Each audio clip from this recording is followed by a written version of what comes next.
All right, well, welcome to Semper Sometimes with Benny. Today I have Ahern with us. I met him at Corporals Course. I don't even know how many years ago. It was a very long time ago, probably like 8 or 9 years ago. Um, really haven't talked much since then. We just kind of met each other for 2 weeks, hung out, did some drills, did some stuff, and he taught me a little bit about MCMAP. And I've since then just kind of followed him on Facebook. For you, those of you who don't know, MCMAP is the Marine Corps martial arts program. So he'll get into his story about how he got involved into that, and he'll talk about his career and what he's doing now in the civilian sector. And we'll kind of just talk about his whole career and what he does. And I just wanted to have him out here.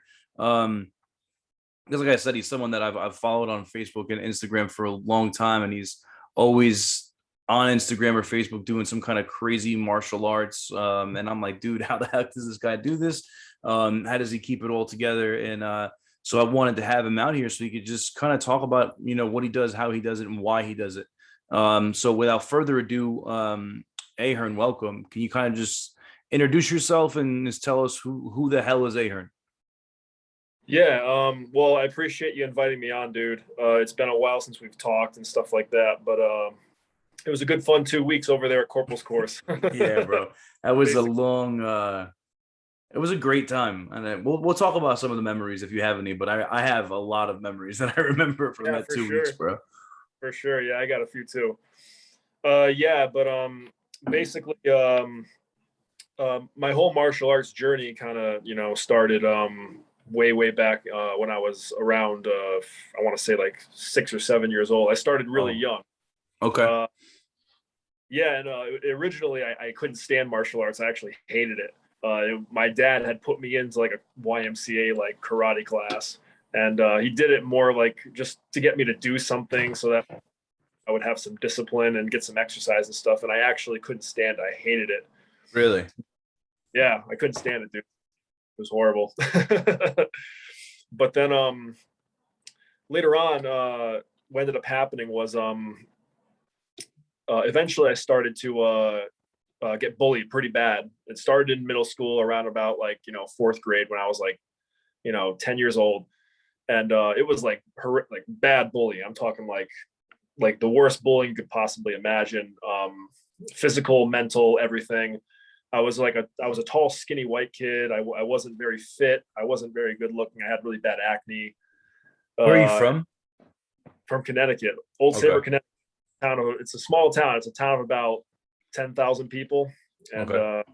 small town, and pretty upper middle class neighborhood and stuff like that. So the kids there kind of had a little bit of a chip on their shoulder and everything, and it was just you know it was pretty bad. I got bullied really bad, and I couldn't go to the principal because every time I would go to the principal, what would end up happening was he would go to them and he would yell at them and he'd reprimand them, but they would never really get into trouble. And then what ended up happening was they come find me afterwards and they go, "Oh man, you're a snitch. You snitched us out to Rafferty. You know what I mean? To Principal Rafferty."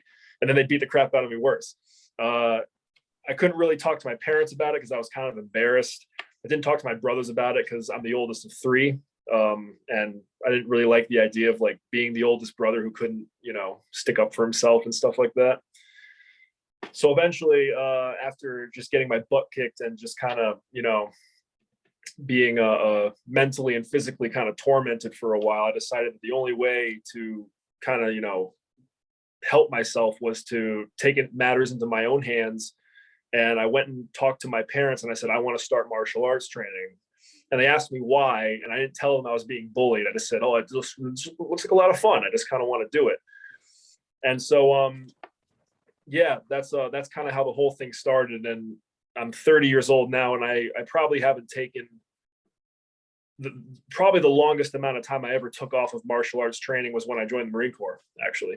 And I've been going strong ever since. Haven't taken longer than I'd say like a week or two off of martial arts since then.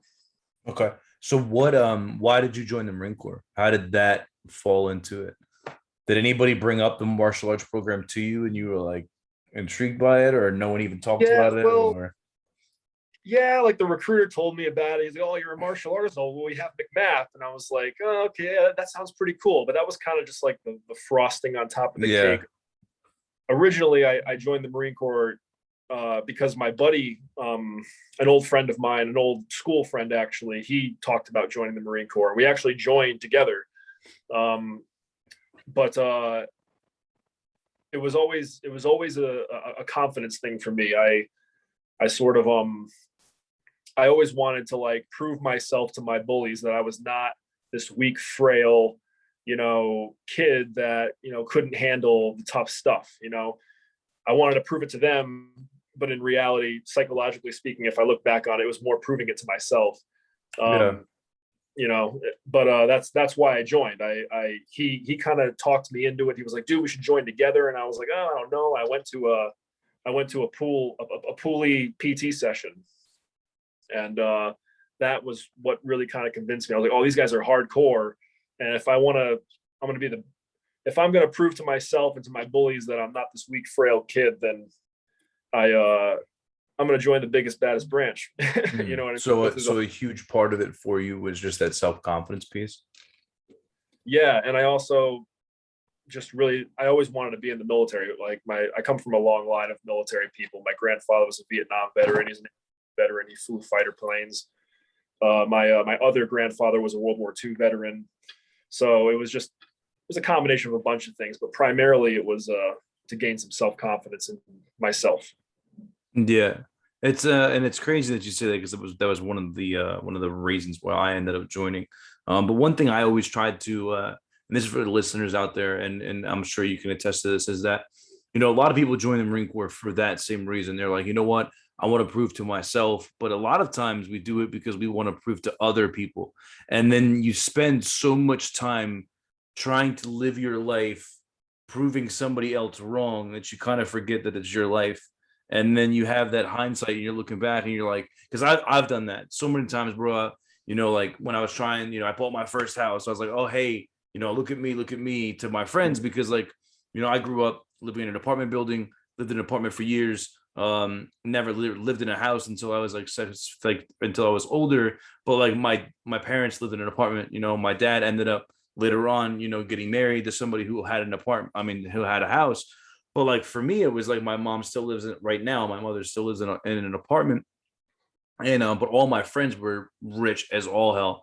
So for me, I joined the Marine Corps because I was like, I'm going to better myself and I'm going to prove to my friends and their family that I can be something and that I can be like them and stuff like that. And then eventually I realized that like I was living my life for them and not for me. Yeah, for And then, sure. you know what I mean? And it was like, am I glad I joined the Marine Corps? Am I glad I did all these things? But it's definitely, for anybody out there who's listening, it's just, if you're looking at joining the Marine Corps or anything like that, just take a step back and think about why you're doing it for you and not to prove to anybody else that you're something. You know what I mean? It's just mentally, you got to realize like, bro, I have to be at peace with who I am and I have to do it for who, you know what I mean? Is that, you know what I mean? Totally, dude. That's one of the hardest things to achieve, like for anybody, in my opinion, in life. Like, Yeah. because we're constantly influenced by other people, like Yeah. constantly. Like just little tiny things. We could be out and about, you know what I mean, sitting down having something to eat, and there could be like a table of people over there, and you hear them laughing. One of the first things you think is like, oh, they're laughing at me. You know what I Yeah. mean? Just like really, really dumb little things like that. Yeah, But it's yeah, actually crazy that you bring that up, because that exact thing happened the other day. So yesterday, I was out just doing errands and I saw this stupid ass car. It was like a Chrysler 300, but like an older version, and it yeah. was like all souped up. And I was like, who the hell soups up a Chrysler 300 from like 2000, right? So I pull out my phone to take a picture of it, and as I take out my phone to take a picture of it, this dude who was kind of heavy set walked out of his car. So it looked like I was taking a picture of him. Right. And it also, I didn't want to be like, hey, bro, just so you know, I'm not taking a picture of you. But like, you could tell that he was uncomfortable and he thought that I was. So, Right. but it was just like, being in that moment, I was like, damn, like this guy probably thinks I'm trying to like make some stupid shit happen. Like, but nah, man. So So go on from there. So you joined the Marine Corps. How was that experience? Did you love it? Did you hate it? Did you now? Here's a question I don't know the answer to. Did you join active duty and then become a reservist, or you joined from the jump of a reservist? No, I joined reserves right off the Oh, bat okay. because yeah, my original plan was to actually open up my own gym, and I Okay. I couldn't do that. I couldn't do that on active duty. Uh, I wanted to like accrue my time as an instructor for this other studio that had hired me, get enough time, and then eventually open up my own gym. And that's still a goal of mine, but obviously it's been put off a little bit for different reasons. But yeah, so from there I joined the Marine Corps. Did I love it or did I hate it? I would say it was, and I'm sure you agree with this. It's a combination of both. Yeah, that's yeah. It's definitely a love-hate relationship with the Marine Corps, but I will say it is whether when I went to boot camp, I had the worst time. I was a depressed, for lack of a better term, man. I was a little bitch. when I Oh went shit, really? yeah, when I went to boot camp. But when I look back on it, dude, that experience was so ridiculously important for me to experience. You know what I mean? Like I joined the Marine Corps, and while I was there, you know, it completely and totally, you know how it is when you go to boot camp. It's a total flip upside down. Your whole world just gets flipped upside down because everything gets taken away from you. You know what I mean? All your freedoms, everything. You're made to like, you're not even allowed to look at people. They tell you to put your head on the table and stuff like that. It was totally not what I was used to, not what any of us Yeah. are used to. But for me, I was like, man, like, what did I get myself into? Kind of, Yeah, you know that's what I mean? I think that's everybody's thought. Like, bro, why am I here? Yeah, for sure. I was like, what in the hell did I get myself into? So why did you feel that way though? That you were like, what do you mean by that? Like you were depressed, that like you were like, what was going on that you felt that way? If you remember Well, back. well, it was a thought like, I guess the reality of the time that we had joined hadn't really hit me yet. You know what I mean? We joined during a time of war, right? And When did you join? Did you join 2009? I joined in 2008. Okay. Yeah, I got to boot camp in November of 2008. Yeah,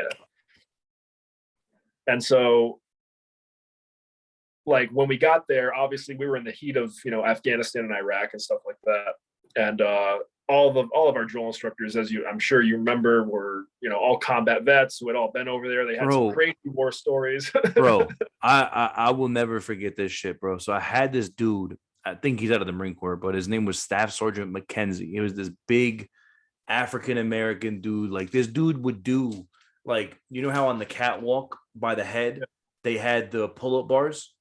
yeah, This dude would jump up on the pull-up bar upside down and he would do pull-ups like that. He would do all this crazy shit. Like he would put his legs in between, like all this stuff. Like before CrossFit was a big thing, he was doing this stuff. And we all and all of our literally, bro, every single one of our drill instructors either had Purple Hearts or they had cars. Like they all had huge racks. And we get to, and this dude would F with me every day, bro. Him and this other dude, that's on Rapallo, and they would F with me every day. And Mackenzie, he would come up behind me and he'd be like, he'd stand behind my shoulder and he'd be like, Bennett. And I would just be like, yo, and I would just stand there and he's like, Bennett, stop moving. And I'd be like, bro, I'm not moving, bro. What do you mean? And he'd be like, Bennett, I see you moving. And I'm dude, like, and they then come up with the craziest shit. bro, They come and but the crazy shit was, so this dude F with me the whole entire 3 months, bro. Like every single day. If it wasn't him, it was Cesar and Apollo every day, no matter what. And so finally at the end, we cut to the Warriors breakfast, sitting down with these dudes, and I find out this dude was a cook. And I'm like, wait a minute. I'm like, how, sir? I'm like, Cesar. I'm like, please explain to me how the hell you're a cook. And he was like, hey man, I think he said he was a cook that was attached to like recon. So he Yeah, ended up going, like they needed guys, and he ended up going out with a push with them. And this dude was a cook with a whole stack. And I was like, bruh. And hell yeah, that's why when I was on recruiting duty, man, I would just tell people, like, bro, yes, you're a Marine, but you never know where you're gonna find yourself. Like, you have no idea, bro. Like, you got dudes who they got supply guys, and they're like, hey, we need an extra 5 bodies on a convoy. Let's go. And then you're like, ah. straight up, dude. But Bro, my senior my senior, I'll never, obviously you never forget your drill instructor's names, No, but my no. senior, Staff Sergeant Lilly, dude, to this day, I'd say he's probably the only dude that still kind of gives me the creeps, man. Like he's still, because he had these eyes, and you could tell that he had gone through some shit, right? He was an Amtrak operator, and he could tell he had gone through some shit. Whenever we sat down at senior drill instructor time, just the way he would talk, he would never really yell. He was always very soft spoken, but then when he freaked out, and he was always like, he always had this air of foreboding around him. It was very creepy. And one of the things he would always do was he'd constantly remind us, just like, you guys realize you joined the Marine Corps during a time of war. Like, you are fucking going to war. You graduate from boot camp, you go to your schools, you go to whatever, you're going to fucking war. So prepare for it. And that was something I don't think at the time I had really thought about a whole lot. You know what I mean? So I was Yeah. like sitting there kind of freaking out. I was like, oh my God, I'm going to war. Am I going to get blown the fuck up and I'm going to die? Blah, blah, blah, blah. And I was freaking out. And I got completely destroyed because I also had a little bit of an attitude problem when I went into the Marine Corps. And I got completely slayed. There was one particular slaying that I remember distinctly, where Staff Sergeant Lilly totally and completely annihilated me. I had stared down one of my kill hats. His name was Sgt Dryden. I remember this distinctly. We were at the chow hall, and we were like, lined up, you know what I mean, nut to butt and stuff like that, how we did at the chow hall. Yeah. And he came over, and you know how they go on like MySpace and stuff like that to find out everything about you so they can fuck with you. Well, he had found out the name of my girlfriend at the time. Her name was Katrina. And he comes over, and he's just whispering in my ear. He's like, Ahern, Katrina's a really pretty girl. And I was like, how the fuck do you know her name? You know what I mean? And he's like, yeah, she's a real pretty girl. When she comes down, if you make it to family day, I'm gonna take her into one of the porta johns. I'm gonna show her what a real man's like. Just like saying all sorts of really messed up shit in my ear. And I got heated. I got super hot. So I turned and I looked at him. And dude, you never look at them, but I did. And dude, he freaked out on me. He was like, oh, I'm gonna make you my little bitch. I'll fuck you up. Let's go, you and me, Ahern, on the fucking quarterdeck. I'll fuck you up. Was just freaking out. He's like, good. Like, wait till we get back to the squad bay. I'm gonna make you my bitch. I was like, okay. We got back there. Next thing I know, Ahern. I'm like, okay, I'm about to get IT'd.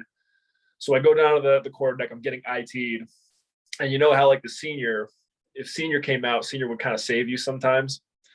Well, I was getting IT'd like crazy, and senior drill instructor, Staff Sergeant Willie, comes out. He goes, drill instructor, I got him. And I was like, oh, I'm about to get saved. No, I was not about to get saved. He came over and he started ITing me himself. I was like, oh shit, if senior's ITing me, I must be in some serious trouble. So I'm doing a crap load of push-ups, you know what I mean? And everything. I'm down, up, push up. And dude, I did push-ups for like 5 straight minutes of nothing but push-ups. And my arms were like super. I look like a T-Rex, dude. My arms were like this.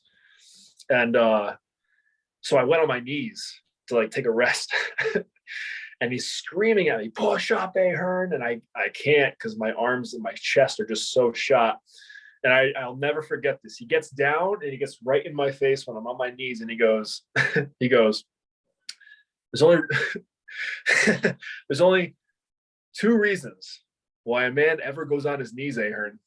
He goes, either you suck dick or you beg for mercy. Tell me which one it is. And I was like, dude, I don't know how to respond to that. I certainly don't. I don't like doing that, but I don't want to beg for mercy because I have a lot of pride. So what am I going to do? And I was stupid. And I said, this recruit does neither, sir. And he's like, okay, well then we'll sit here and we'll wait until you figure it out. So I start doing more push-ups, and eventually I was like, I'm not going to win. The way I'm going to win is by graduating. You know what I mean? Yeah, So yeah. I'm going to suck it up and I'm going to push. And I'm going to do what he wants me to do.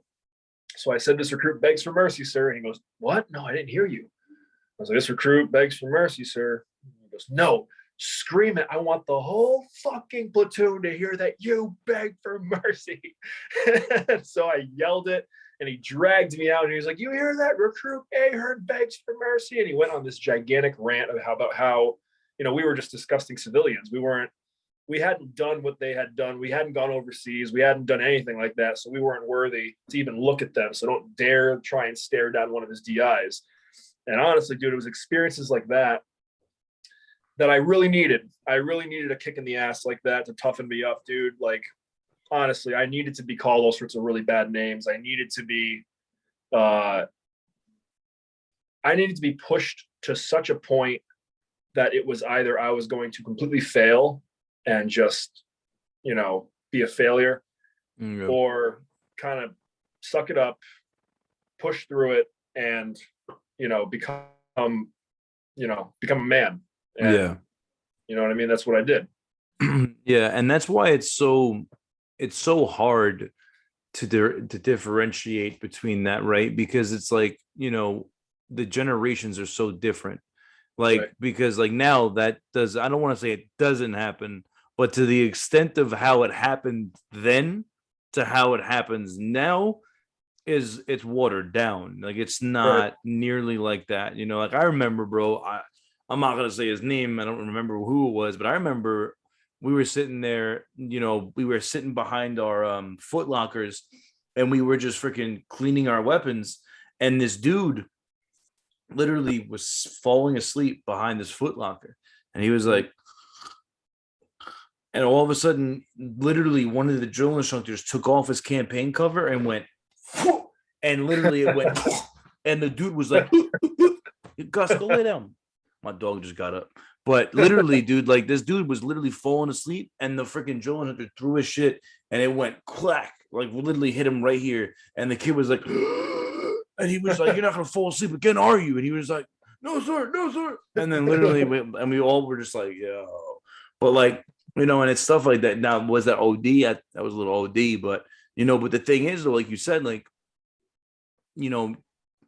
it's like, people like David Goggins, all these different guys out there who talk about that. It's like, excuse me, like CT Fletcher, like, bro, you never, like, realistically, and this is my opinion, the best shape I've ever been in my entire life was in boot camp. Because like, I literally did things that I could never in my life think of doing. Like, I did push-ups beyond belief every single day.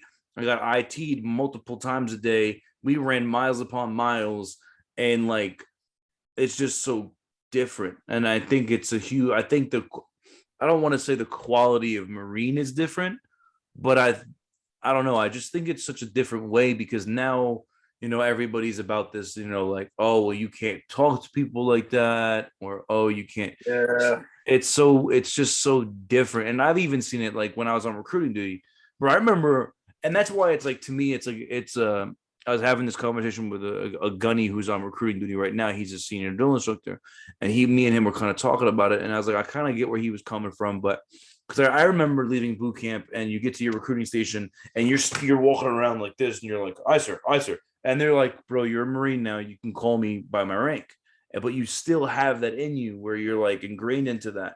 But now it's like, it's too lax, because now you got dudes coming back from freaking boot camp, and they're walking into the recruiting station like, "Yo, what's up, Staff Sergeant?"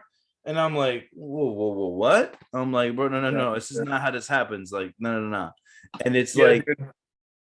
it's such a weird, like, like, there's got to be a time and place, but then it's like, you can't be too lax, and it's like, I don't know, man, it's crazy. Well, the thing I think we have to think about, and it's funny that you mentioned that, because that's one of the reasons I got out of the Marine Corps, was because I couldn't stand how undisciplined and how lax it was becoming. Just when I got back from Afghanistan, seeing the new Marines that had checked into the unit while I was away in that very short period of time, the amount of motivation, the amount of discipline, the amount of everything had just kind of gone down. And I didn't want to be associated with those people, because it made me feel embarrassed almost to be a Marine, because they're Marines and I'm a Marine. I felt like you and me are not the same. You know what I mean? But you have to, in my opinion, you have to, when it comes to like the really hardcore training and the loosening of the, sort of like the softening of the system nowadays, I think people tend to think it's abusive. And I don't think it is. I think that if something is hard and something is really, really challenging, All right, let's say Yeah. you go to boot camp and there's people talking shit to you. Your drill instructors are calling you all sorts of really crappy names. They're swearing at you left and right. They're treating you like absolute dog shit. They're doing that for a purpose. And the purpose is to make you a hard-skinned motherfucker who can go out and be a warfighter. Bullying, on the other hand, there is no goal in the end. The goal is just to make the person feel like a total piece of garbage. You know what I Yeah. mean? Like they weren't trying to make me tougher. They were just trying to make themselves feel better and make themselves feel great while at the same time making me feel worse. See, And so I think that's, and sorry to interrupt you, but that's the perfect example. And that's why I'm glad that you're talking about this, because you're somebody who dealt with bullying and then went to boot camp, and you see the very big difference is there's that a big, there's yes, an education here. You're learning yes, something. I'm not just calling 100%. you a bitch to call you a bitch. No, it's I'm literally I'm getting in your head while you're doing all these things. Like, like I don't know if you've read David Goggins' book Can't Hurt Me, but he talks about all the hell weeks that he was going through. He tells about all those things, and he talks about how mentally effed up you are, but how you have to get past that and get yourself to a level that you never thought you could be at. And that's what boot camp is essentially supposed to be. It's not supposed to be this nice thing where we're all like, hey man, how are you? Like, no, it's not. That's not. And that's what differentiated us between everybody else. But now it's, we're still at a higher level when it comes to the training, but we're not where we were. And then, Right. People wonder why things are, it's hard, man. It's hard to differentiate, like I said, man, because then me and my buddy were having this conversation on another podcast a couple of days ago. And it was like, because at the same time, that mental hardening and that work ethic that we put in, and the warrior ethos and the way that we penetrate the minds is also a bad thing, because then you have people who really need help, but they won't say they need help because they feel lesser than if they do. So it's kind of like, you know what I mean? Oh, for sure. Sure. Totally, dude. There's, there has to be a clear distinction between abuse and training. And then we also have to make the distinction of, okay, when training is over, it's okay to talk about when you're not feeling okay. You know what I mean? And again, is there an end goal? So just like there should be an end goal to the quote abuse that you're going to receive during training, there also has to be an end goal to when you are expressing your feelings. So what is the end goal of you expressing your feelings? Well, if the end goal is to try and get out of PT because you are just a little maybe bitch, well, that's not a very good end goal. And that's why you should probably at that moment shouldn't express your feelings. But if your end goal is you're thinking or contemplating suicide, well, now it's a very good idea for you to talk about your feelings. You know what I mean? So I think that that specific delineation has to be made all around. You know what I'm saying? Because if we don't do that, then we tend to just think that it's all one and the same, and it's not. Okay. So you said earlier that you deployed to Afghanistan. How it was, that the only deployment that you had, and how was that? Yep, just one deployment. It was a combination of some of the best times I had, and absolutely some of the worst times I had in the Marine Corps. You definitely get so much closer to those guys than you do anywhere else. You know what I mean? You go to you go to boot camp, you go to MCT, you go to MOS school, you get close to all those guys, but there's nothing like really having your lives in danger that brings people together. You know what I mean? So you definitely make amazing friends. All those guys, I'd support them to this day, no matter what. But at the same time, obviously, you see some really, really horrible things over there. And when you come back to this country, you start to also at the same time get really annoyed with the people in this country, because people in this country honestly don't really know how good they got it. They've never experienced anything like the poverty or the cruelty that Afghanistan or other third world countries can have. Bro, it's crazy because I was just telling someone this other day. I was talking to somebody about it, and I don't remember who I was talking to, but I remember we had asked this we were doing the changeover. We had just gotten out there. I'm sorry, we were leaving, and we were doing the changeover, and we had explained to the new guys, the new Marines, we're like, hey, listen, man, there's gonna be kids that come up to you and they ask you that they say chicken, chicken, and then they're gonna tell you that for a chicken it's $50.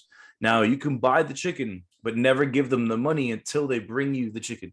Don't give them the money because then they're never gonna come back with the chicken. For sure. So so this freaking dumbass Lance Corporal doesn't listen to us and he gives the freaking little kid $50. So of course the kid never comes back.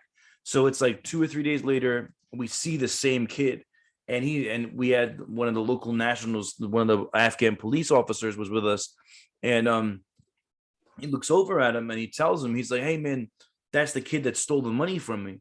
So the Afghan cops he just looks at him and goes, him. And then the interpreter, they went back and forth and he was like, yeah, that was him. So the Afghan cop literally takes his AK-47, walks up to the kid and just starts pummeling his face with the AK-47. Yeah, and we're like, yo, stop. Like immediately we're like, yo, stop. We're like, bro, that's not, we don't want that. Like, that's not what we're trying to do here. We want the money back. And the Afghan cop the Afghan police officer comes walking over and he talks to the interpreter. The interpreter tells us, and he's like, no, he deserves death for stealing. And we're like, no, we're like, bro, the kid's 5 years old. Like, dude, it's not a big deal. Like, just give us the chicken or whatever. Like, we don't even care at this point, but like, we don't need this kid to go die right now. And then literally, bro, this Afghan police officer was literally about to go kill this 5-year-old kid. And, just talking about it, it's just like, I try to explain that to people, like, because like I have nieces and nephews and, I see people getting all mad about, oh, I don't have my tablet, or, oh, my tablet died. And it's like, as parents, we're not, a lot of people aren't doing anything about it. And you're raising your kid up this way to believe that everybody and anybody has to bend to their will. And it's like, dude, that doesn't happen in reality. In real life, that doesn't happen. And it sucks, especially with everything going on right now. But, like, people really don't understand, and you don't really understand it until you go out there. But I'm also going to be honest, like, I don't want to say I forget about what we saw out there, but it's like it was 10 years ago. So like I take things for granted too, like I take things for granted, and we all do. But once in a while you got to reset yourself and be like, oh shit. So you did say that you had some good times, some hard times. Do you mind talking about any of that? Like, what did you mean by that? Yeah, dude, I have no problem talking about anything, honestly, because in my opinion, all this stuff, all of the hard shit is what makes you stronger, and you shouldn't avoid it. You know what I mean? I know some people have a different ideology about it. They don't want to bring it up as it dredges up bad memories and feelings. I completely understand that. But for me, I use it to harness strength. So I have no problem talking about it. But probably the absolute worst, one of the worst things I saw over there, which kind of messed me up for a while when I got back. There was this one particular thing that happened. So I was motor T, and we would we drive the convoys and stuff like that. But when we weren't driving or aid driving, we'd be gunning. And in this particular case, I was in the gunner seat, so I was in the turret. And we were driving, and the lead truck, one of the Army Huskies, hit an ID. And so when that happens, the entire convoy has to stop because you may inadvertently set off a daisy chain or something like that. So the entire convoy basically has to freeze. And where my truck was positioned, we were going through this really crappy, I don't even remember the name of it, but it was some really crappy small town just out in the middle of the desert of Afghanistan. No running water, no electricity, really, nothing like that. Just this. Was it Nole? No, it wasn't Nole. It was something I can't remember. It wasn't Nole. It wasn't Garash. It was something else. I can't remember the name of it though. Okay. And we were sitting there, and I turned and I noticed there was this little girl. She must have been maybe like 5 or 6 years old. She wasn't very old. And it had just rained.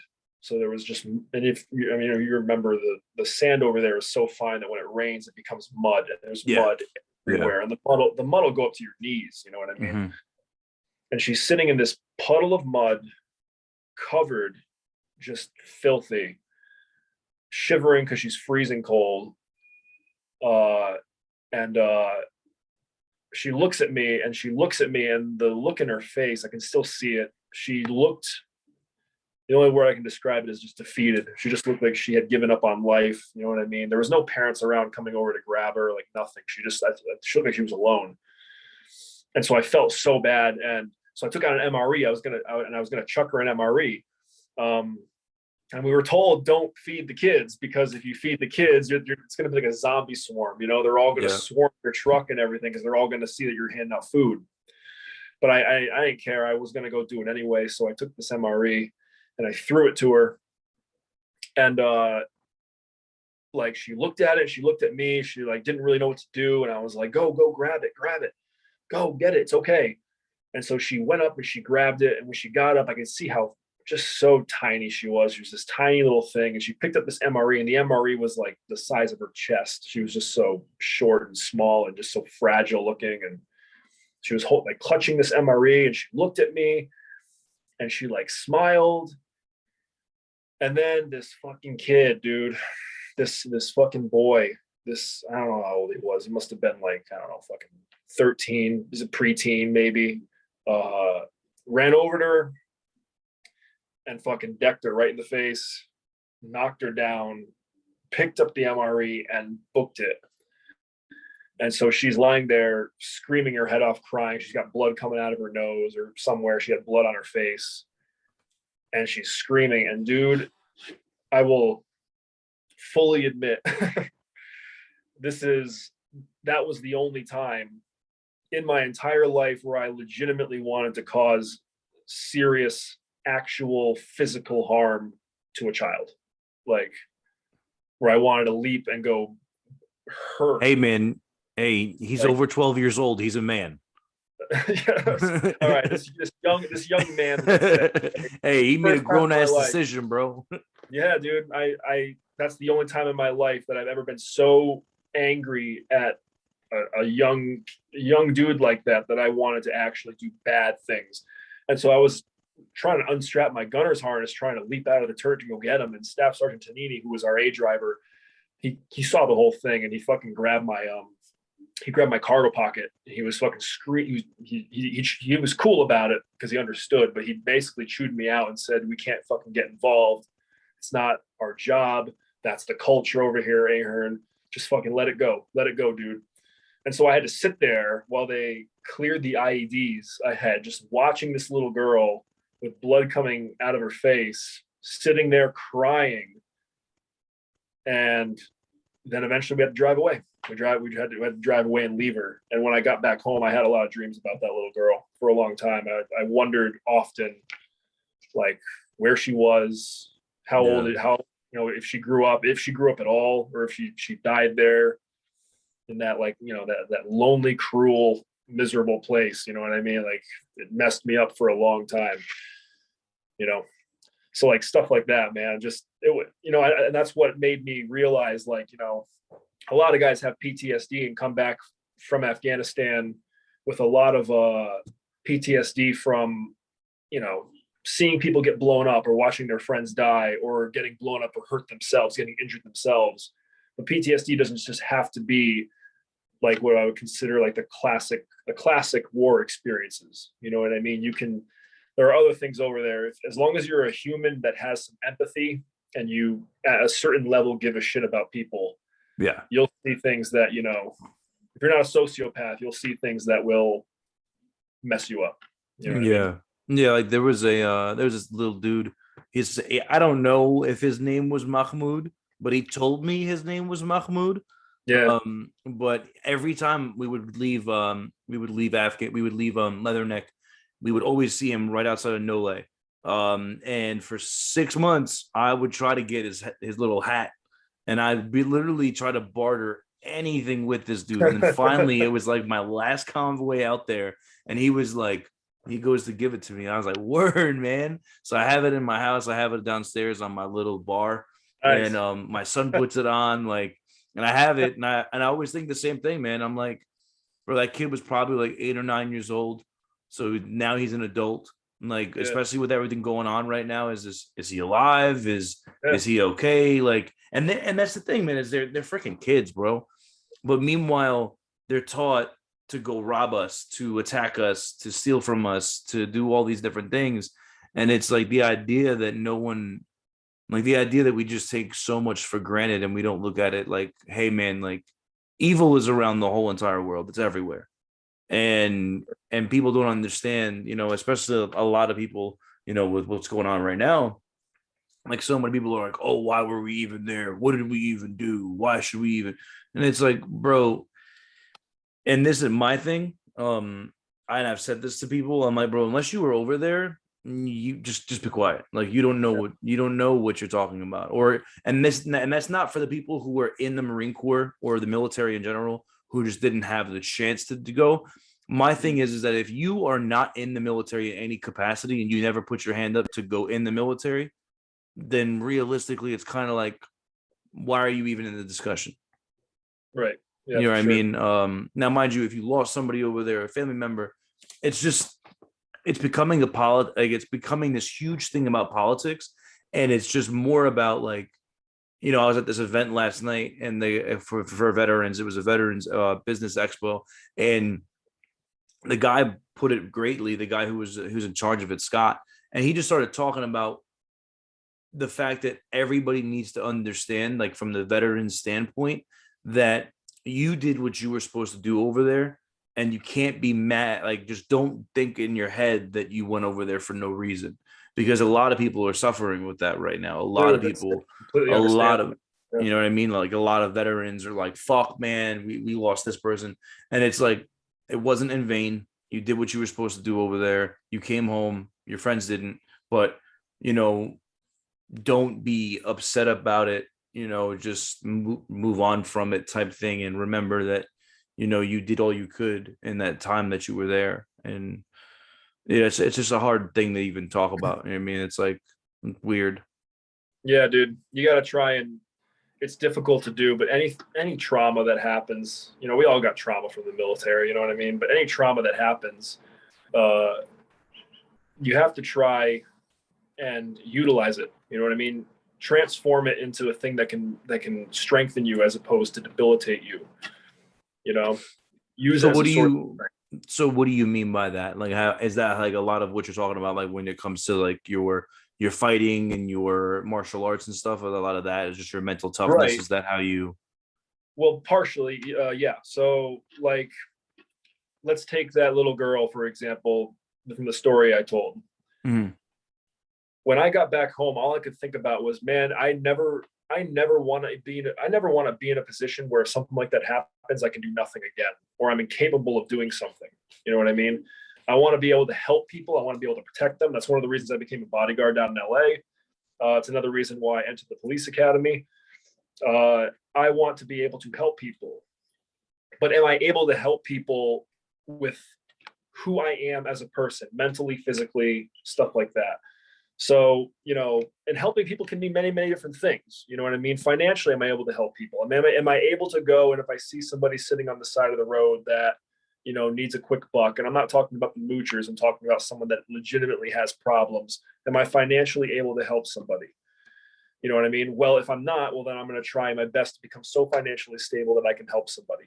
What if I'm walking down the street and I see a situation like that where a little girl is being taken advantage of by somebody? Am I physically capable of stopping that individual from doing something to that little girl?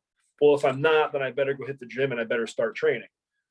So I just view it as a thing to help motivate me to become better as a person, not just mentally and physically, but financially as well. You know what I mean? Instead of sitting there going, oh man, I couldn't do anything. And so I have my regrets and I have my issues about not being able to do anything. Instead, take that and go, you know what? In my presence here at home, where I have the resources, that's never going to happen in front of me again. And so you use that to help motivate you and energize you to go do whatever it is you have to do to become better. And that's what I do. That's powerful, because I've never thought about it like that. Like, it's you like you said, like in that moment, there was nothing you could have done differently. I but wanted to. now, There's yeah, plenty you of things that wanted I to, wanted to do, but but if you had just done because them, of it could the have been a lot worse, and you would have a lot of different things could have oh, dude, happened. And it would have been an international thing. You know what I mean? You know yeah, what I mean? Like yeah, some U.S. Marine goes and beats the ever living crap out of a 12, 13-year-old Afghan boy, dude. It would have been horrible. You know what I yeah, mean? yeah. But And you have to accept that. Like you have to go, well, there at that point in time, there was nothing I can do, but that I'm not there anymore. I'm here. I'm in America. I'm back home. If I ever see something like that happen again, am I, as the way I am at this moment, because anything can happen at any time, am I, with the way I am at this moment, capable of stopping that in my presence here? If not, well, that's your motivation to become better. If you mhm. are, well, then good. Just become better than that, because we always strive to be better than we were yesterday. So just use it as motivation. Use it as a tool rather than as something that's going to debilitate you for the rest of your life. So how did you get into the martial arts and the MCMAP side of the house when it came to the Marine Corps? How did you end up doing that? Because you ended up becoming a black belt, right? And then like a Yeah. how many red tabs were you? Were you only one? No, I didn't have any. I didn't have any tabs. I was just a regular black belt. Oh, I thought you were What an ended up happening? instructor. No, no. What's funny actually? What ended up happening? I was scheduled actually to go down to the Mace in Quantico, Virginia, the Martial Arts Center of Excellence, and that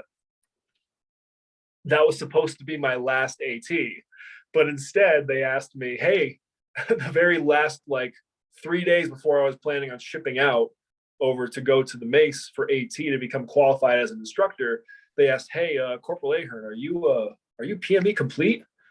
And I was like, "What do you mean?" They're like, "Have you gone to like a Corporals course yet?" I was like, "No." They're like, "Oh, you got to go to Corporals course." So that's how I ended up at Corporals course with you guys. I was Because I scheduled to go to remember the because I remember you helped out like Hubbard and Scott. You helped them out because you were already a black belt. So when we were doing all the different workups and stuff, you were helping them out. yeah, I actually asked them when I was down there before Corporals course, I guess, officially began.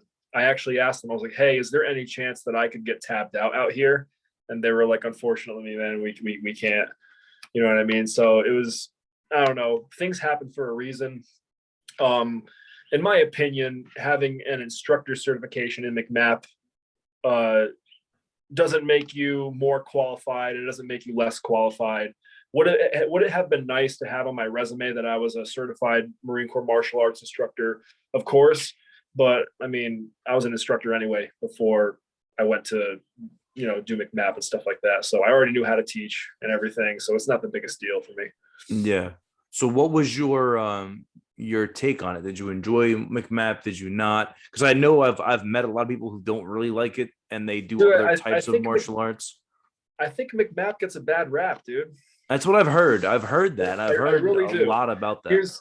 Here's my issue with McMap, and I can honestly rant about this because this is something that I thought about for a long time. At its core, McMap is not a bad system. All right, if you look at what they teach, like look at tan belt for example. Okay, the basic punches: jab, right cross, left hook, right uppercut, elbows, knee strikes. All of those things are the fundamentals of fighting. Okay, and the fundamentals are the most important thing when it comes to anything, right? And it doesn't matter what it is. You could be a chef. What are the fundamentals of being a chef? Well, if you don't have the fundamentals, you're not going to become Gordon Ramsay. You know what I mean? If you're trying to build a house and you're an engineer, if you don't have the fundamentals of engineering, your house is going to be a piece of garbage. It's going to fall over. So McMap teaches the fundamentals of fighting. It keeps it simple because a military system has to be simple. Because when you're training however many hundreds of people all at once, like we were in boot camp, you can't have super complicated techniques because you have people from all walks of life who are different intelligence levels and all different learning styles. So the system has to be incredibly simple so everyone can kind of get the gist of it. So at its core, there's nothing really wrong with McMap. The biggest problem with McMap as an instructor is how it's taught. I cannot stand how it is taught. And this is one of my issues with the Marine Corps in general, especially when it came to Corporals Course. Uh, yes, I understand that corporals, if you're going to be in a leadership position, you have to be, someone that can be looked up to, right? You don't want your Marines to look at their corporal or their sergeant or their staff sergeant and go like, oh, well, Staff Sergeant Ahern can't fucking run a mile. So why the hell does he expect, I'm not going to follow him into combat. What the hell? You know what I mean? But at the same time, leadership is not something you can necessarily teach on a PowerPoint. You know what I mean? Yeah. Like, why take us, like, they had us in Corporals Course sitting down and going like, oh, well, this is how we properly lead Marines. What the hell are you talking about? You know what I mean? Like, leadership is learned, you know what I mean? From two different sources. You see the leaders that were really toxic and you go, I'm never going to be a leader like that. And then you see the leaders that were really good and you take traits from them and you incorporate it into your own leadership style. That's how you learn to lead. It's the same exact thing with MCMAP. I hated the way it was taught. They'd sit there and they had to make everything super military, even though we're in the military. Basic warrior stance. Your first technique is going to be a left jab. It looks like this. Ready? Execute. Execute. And that is not the way you train fighters. Like, you'll never go to an MMA gym where you'll never go to any gym that is training and conditioning fighters for the ring, where a class is going on and the instructor is going, all right, in the air, jab, execute. Execute. It doesn't work. It doesn't work that way. That's what I've always thought, as somebody who's, I'm only a green belt and I'm lucky that I'm even a green belt. But that's something that I've always thought, is because, like, it's a way that in my head, when I'm doing that, I'm like, dude, wouldn't it be a lot better if I was getting attacked and I needed to use this right now? Because, like, when am I ever going to learn how to do this at this moment? Like, I don't know. The thing is that when you do, like, yes, you, to a certain extent, you do have to practice on like a focus mitt or a bag. Okay. Because you do have to figure out how to properly throw a jab, or how to, because there are proper fundamentals to it. But it's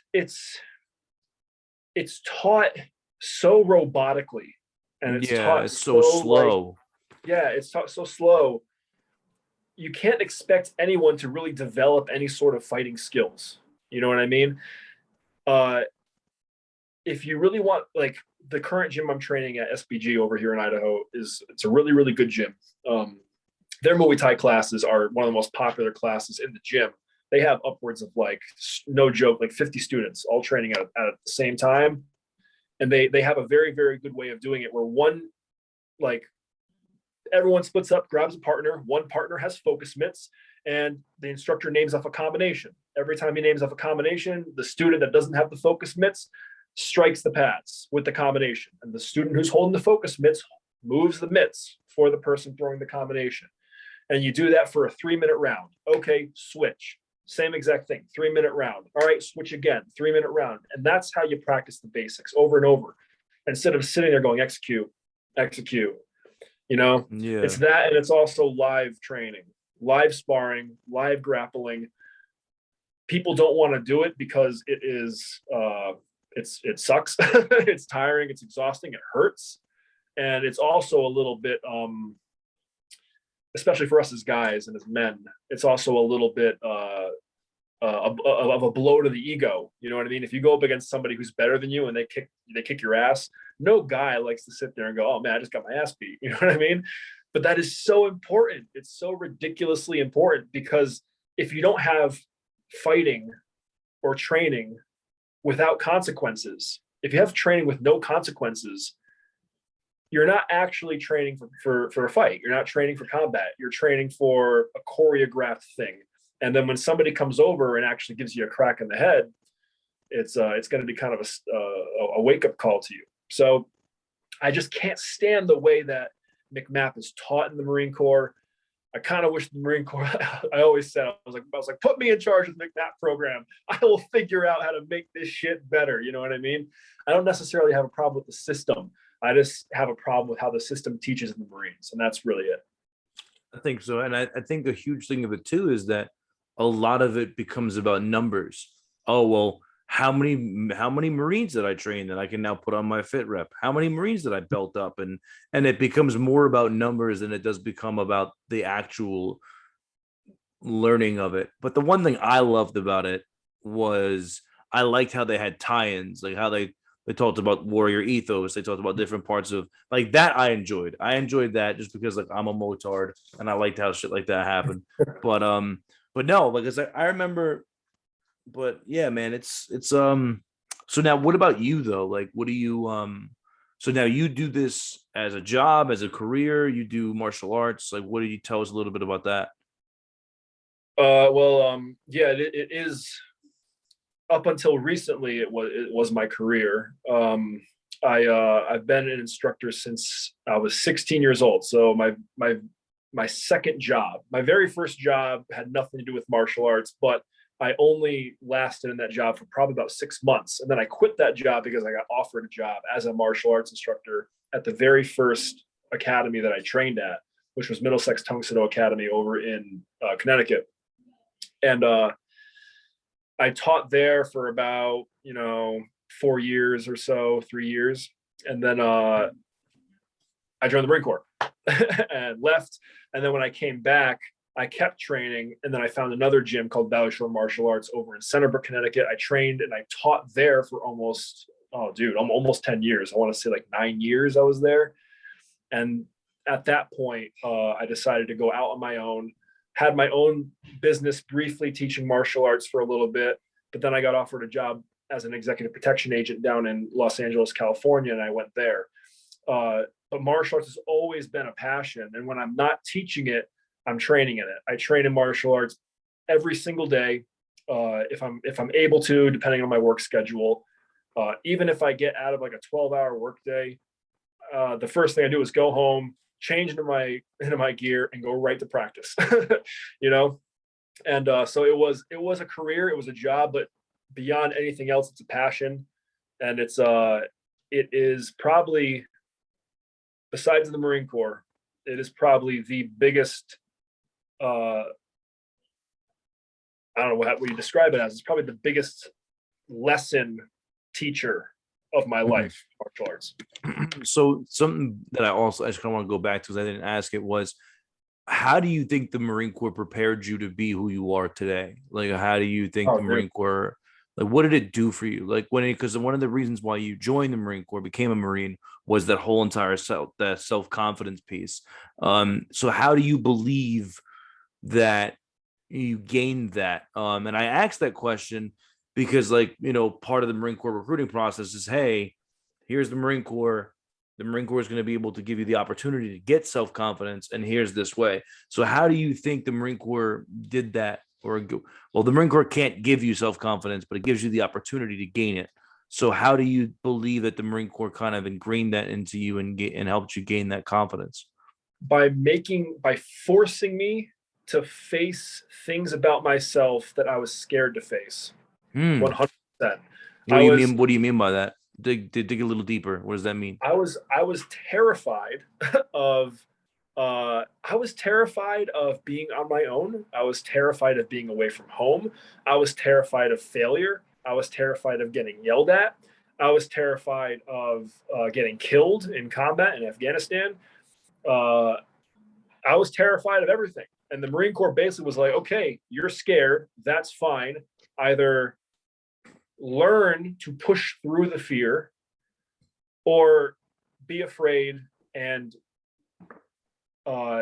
do what cowards do, which is quit and go home. And when I was in boot camp, and I knew I had two choices: either push through and become a Marine, or quit, take my failure to adapt on my DD 214, and then go back home. You know what I mean? But then I would have to face my family and my parents, and I would have to face my friends. And they were like, "Oh, you joined the Marine Corps, but it didn't work out. Oh, okay, it's okay. We still love you. Yeah, you still love me, but you know what I mean? Like, how am I going to face anybody? How am I going to face myself? How am I going to look in the mirror later on in my life and go like, yeah, no, I didn't have the balls or the courage, to do that when the chips were down. Yeah. When I was at a low point, I didn't have the courage to go, you know what? I'm gonna not quit. I'm gonna keep trying. And that's what the Marine Corps forced me to face. The Marine Corps was basically, for lack of a better term, the Marine Corps is basically the parent that I never really had. Both of my parents, I love my parents to death. They're great people, but both of my parents were very accommodating to me. I was, I guess you could say privileged, even though I hate that word because it's used so ridiculously nowadays. But I guess you could say I was privileged. You know what I mean? And the Marine Corps was kind of like the father figure that was like, life isn't like this, son. You're going to need to figure out very quickly to become a man. And the Marine Corps forced me to become a man. I have a question for you, and I feel like so this is going to be a very you're either going to go one way or you're going to go the other way. So I don't know which way you're going to go. How does it make you feel if you were to see a coffee cup in my hand, and on the coffee cup it says "You're enough"? Oh, that's great. That's great. You think it's great? Yeah. Why? Because well, we all struggle with self-esteem issues. You know what I mean? And I think that people are more afraid of the what ifs. There's this great quote, and I used to tell my students this.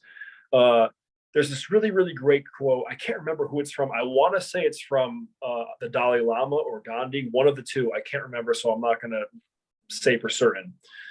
But the quote says, "You cannot suffer the past or the future because they don't exist. What you're actually afraid of are your memories and your imagination." And when you think about that, like when someone tells you you're enough, what ends up happening is you go, oh, but am I enough? What happens if I do this? What happens if I do this? You know, what if it's not enough? Well, how do you know? You're just imagining things. You're scared of your imagination, dude. You know what I mean? My old fight coach, but every time before a fight, back when I was fighting MMA, he'd tell me, okay, your opponent said yes, the fight is signed up, you have a month to prepare. And I'd be like, coach, I'm nervous. He goes, good, I'm glad you're nervous. If you weren't nervous, that means you wouldn't give a shit. And I was like, okay. And I was like, okay, but what if what if he I don't really know what to do if he does this. What if he does this? And my coach would be like, Holland, you know what the most defeating words are? I go, what? He'd go, what if? You're sitting there and you're saying, what if he knocks me out? What if I get, destroyed in front of my family and friends? What if I lose the championship? What if I do this? What if I do that? He goes, but you want to know what the most powerful words are? I go, what? What, coach? He goes, what if? What if I knock this motherfucker out? What if I win the championship belt? What if I go home a fucking hero because I completely dominated this guy? And every single notion that I had about myself was proved wrong. What if, dude? So just, it depends on what if you're thinking about. And I was like, dude, my old coach was great, man. Coach Daryl Marcarelli. I call him my fight dad. And that's literally because he was literally like my father, but for fighting. He was amazing. He's an amazing man. But when if you held that cup and it said you're enough, and you're sitting there going, well, am I enough? That's your imagination taking over. You know what I mean? Like, yes, you're enough. So the reason why I asked you that question is because I think it's like anything else where it can be interpreted differently. So like for me, when I see that, I see it as in like, you're telling the person, hey, you're enough, you're good, you don't have to change. Mm-hmm. You're good how you are.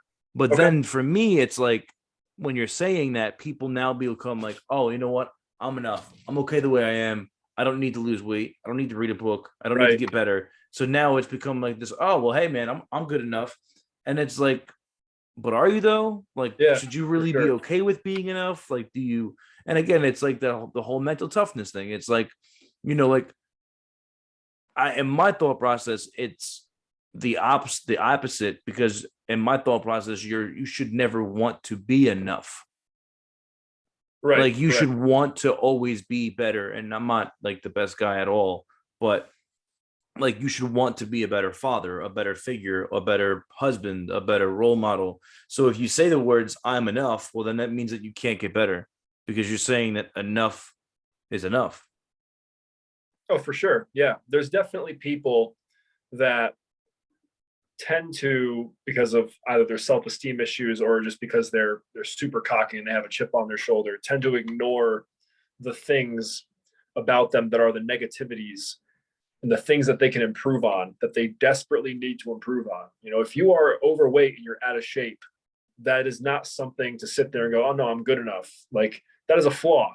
And everyone has flaws. Like, I Yeah. have flaws, you have flaws, everybody has flaws. What the mature thing to do is, as people, and this is what a lot of people have a hard time with, including myself sometimes, is to sit there and go, well, I'm not very good at this. This is something I need to improve on. And no, I'm not good enough here. You know what I mean? I definitely need to improve and put forth effort. And I may be scared, but you know, fear is the thing that holds so many people back from so many different things. And a lot of the time, the fear is just born completely out of your imagination. I definitely understand that. So you're going to be starting. Did you already start the YouTube channel, or you're going to be starting it? What's going on with that? Yeah, so I actually have, at the moment, I got 3 videos up. The first video was just a video I made as kind of a test run.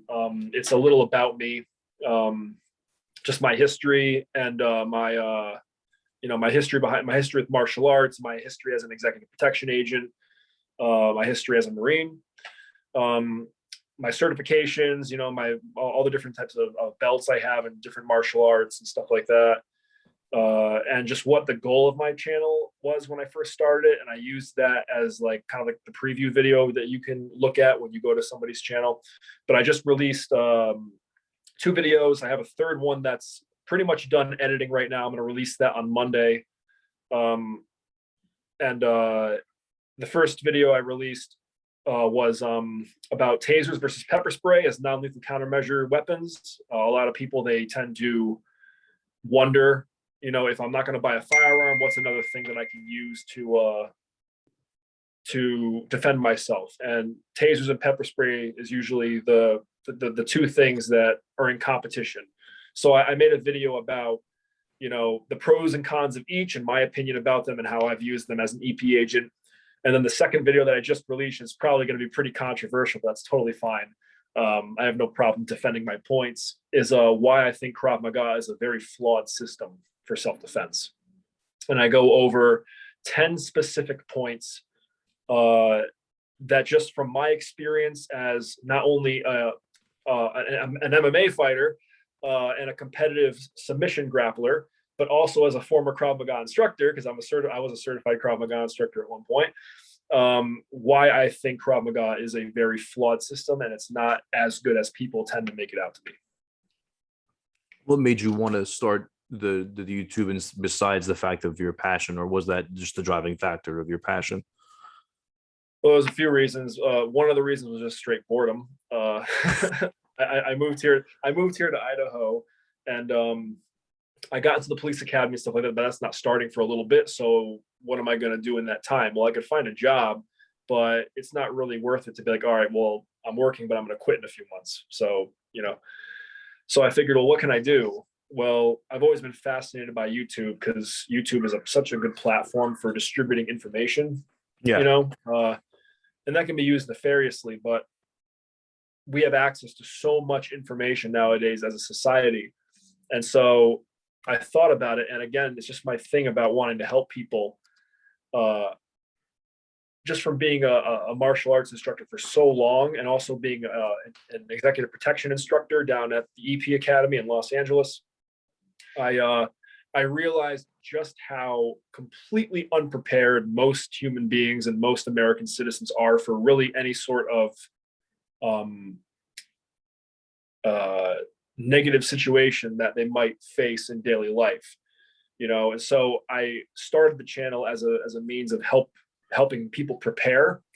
And when I was making it, I was like, am I going to be like a preparation channel, like like the stereotypical guy that has a bomb shelter in his backyard with like a million guns, like that kind of prepper?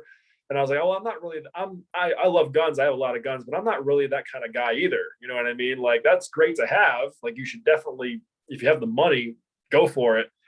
But that's so grandiose. Like people like that focus on shit hits the fan scenarios where like the world is coming to an end or martial law has been declared or something absolutely crazy has happened where society has completely collapsed. But what about the, what about the soccer mom who is walking to her car from the grocery store with a bag of groceries in her hands and some dude decides that he's going to take advantage of her? What about her? What about, we all know how horrible the active shooter situation is in America right now. What if you're somebody who is in a movie theater and you're sitting there thinking you're about to have a good time, and next thing you know, shots are fired? There are certain ways to tell that that guy was the active shooter before you even go in. And I feel like people just in general are not prepared enough for those types of situations, just self-defense and general preparation to be a prepared human being and be a prepared American citizen, just to make yourself safer and your family safer. And that's really the goal of my channel, is to just spread awareness and education and different like training tips and stuff like that, just to help spread as much information as I possibly can so we can be a society of better prepared people. Can you tell us a little bit about what you were doing in California? You didn't like what was your job? What were you doing? Oh, so yeah, I actually had two jobs while I was down in California. I worked for a company called Advanced Security Concepts. For them, I was an executive protection agent, which is just a fancy term for a bodyguard. They had, I can't really mention them by name because I had a non-disclosure agreement that I signed. Got you. But I worked with, because Hollywood's down there, so I worked with some pretty large name celebrities, guys. I can't say their names, but they like people who were on the Avengers. You know what I mean? I worked with them. Oh shit. The DC Universe 2 Suicide Squad. I worked with a star on Suicide Squad. I was actually that person's primary agent. I worked with her pretty much, I'd say like once a week almost. Oh wow. Yeah, just taking, and basically my job was to be a bodyguard, right? So take them wherever they need to go, from events as large as like the Grammys or the Oscars to things as small as, hey, Holland, I want to go out and get a Starbucks, but I have a stalker, so I need you to come with me to make sure that nothing bad happens when I'm out. And I did that for about 2.5 years. And then while I was doing that, Advanced Security Concepts, I'm actually wearing their shirt right now. It's hard to see, but Advanced Security Concepts owns a company called Pacific West Academy. And Pacific West Academy is the only accredited security academy in the United States. So it's the only security academy that when you graduate from it, your certifications are actually worth college credits. We, at the time when I first joined, it was a 6-week academy. We just bumped it up to about 10 weeks. We bumped it up to about 10 weeks, maybe like 2 months before I left. And basically the job of the academy was to train primarily executive protection agents, so train new bodyguards, but we also had a focus on security in general. So we had students come that wanted to get into contracting, overseas contracting. We had other students that wanted to get into, that wanted to open up their own security companies. But the majority of the students we got wanted to become protection agents, be bodyguards for people. And they learn everything from combatives to non-lethal countermeasures, tasers and pepper spray, executive protection tactics. We went through EVOC course. We took them through EVOC courses, so evasive driving. We took them through advanced firearms. So they went through a firearms course that was developed by a guy named Tomer Israeli, who's his company is called Israeli Tactical, if anyone ever wants to check it out. He was a former Shin Bet agent. Shin Bet is basically the Israeli Secret Service. So he was showing the Shin Bet system for combat pistol. We took him through that. And then we also took them through a whole bunch of other stuff and, behavioral analysis and everything like that. Just a lot of different classes to make them better prepared security agents and better prepared professional bodyguards. And so I was an instructor for that. That's freaking dope, man. So Yeah, dude, it was a great job. It was an awesome job. how do you, so you were already talking about it, but you were saying how you work 12-hour days sometimes and then you still go out and you get it in. So what is your, like, how do you do all of this martial arts while still staying, fit? Like, I'm sure that you could still go run a 3 mile, or you could still go do, like, do you, like, what's your, and I know that's one of the things that you were talking about was how you can still go to the gym and lift but also still be, that's, so, like, how do you do that? How do you maintain both lifestyles? And also, where do you get Uh, your mental toughness from? Like, where do you hone in from, and how do you plan it out? Like, how do you do all that? yeah. So basically, um, if you're working a full work schedule and you don't have a whole lot of time during the day, the only real solution is to get up earlier. You know what I mean? I'm not a morning person. Trust me, I hate mornings. The military ruined mornings for me. But if you start work at 9 o'clock, get up at 6 o'clock and go do a workout. You know what I mean? You can do it. So when I was working, that's what I did a lot. I'd wake up sometimes even at 4 o'clock and go to the weight room, and that's where I would lift weights. So I have two different memberships. I have a regular gym membership that's for weightlifting, and then I have the gym membership for that's an MMA gym membership. And I'll try and make sure that I get both done every day. And if I can't get both done, if I have to sacrifice one of them, I always sacrifice weightlifting. It's always martial arts that takes the priority for me. But usually I would get up pretty early, go lift weights in the morning, come home, have enough time to come home, shower, change, eat something. Then I would go to work. I'd get done at work around 5 o'clock, same time as everyone usually. And then right from there, that's usually when most martial art gyms open, and they have kids classes a lot of the time to start off. So usually the adult classes will start between like 6 and 6, 7, 8 o'clock. So I have time. So when you get out of the gym or when you get out of work, I just go straight home. I don't sit down. I don't try and relax, because I know if I do that, I'm going to want to just stay seated and not get up. So don't waste any time. Get into the house, change, and then go right to training, and just don't think about it. I like to think of it like one of my old wrestling coaches had a really good thing. He said to me, he goes, "What are you doing this weekend, Holland?" And I was like, this was after a really hard practice one night. I was like, "Oh man, I'm just going to be lazy." And he was like, "Okay, that's okay. You've earned your right to be lazy." And I was like, "What?" I was like, "What?" He goes, "This is a hard practice. You've earned your right to be lazy."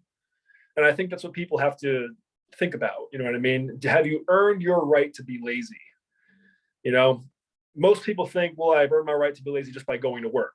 But, you know, that's paying your bills. That's surviving. You know what I mean? Are you actually improving yourself, or are you just kind of breaking the bank, or Yeah. breaking, so to speak? Uh, I want to earn my right to be lazy by having full days, and then on the weekends, I don't train on weekends. I use weekends as rest days. When Saturday and Sunday hit, I know I've earned my right to be lazy, and I can just kind of sit down and chill out. And I also just don't want I don't want anyone being. I know this is kind of a weird comment, because regardless of who you are, there's always someone that's better than you. But I don't want anyone to be better than me. I want to be the best that I can be. I want to be an elite human. I want to, if I'm going to help somebody, I'm going to become a police officer. If I'm going to be an executive protection agent, I want to be a Superman. You know what I mean? For myself, for my family, and for anyone else that I might be trying to help. You know what I mean? Yeah, and it's like, talking about that, man. I was listening to a podcast yesterday on my way to the event, and it's Andy Frisella. It's called Real AF, and they were just talking about how people. It was him and this guy Tim. I don't know his name, but he wrote a book called Relentless, and it's just talking about mental toughness and stuff. And part of what they were talking about was how there's that saying, showing up is half the battle, or like For the sure. hardest part, or whatever. And they were like, no, it's fucking not. You showing up, that's part of your day. You Yeah, have that's to part of it. show up. Like, that's part of your job, bro. You have to show up. So no, it's not the hardest part. Like, no, like, dude, like, and that was like, a lot of what, it just made me, and that's why I love listening to podcasts like that, because they really get me like really thinking about it. And it's the truth, man. Like, you really start to look back at your life and you're like, bro, how many days did I waste? Like right now, like I'm having a beer, but I've completely realized that like being drunk, I'm not gonna say I'll probably never be drunk again, but I've realized that the amount of time you lose from being drunk is just idiotic. Like the amount of days that you lose, the amount of time that you lose with your family, your friends, your memories, or whatever. Like you're saying, did you Totally. earn the right to be lazy?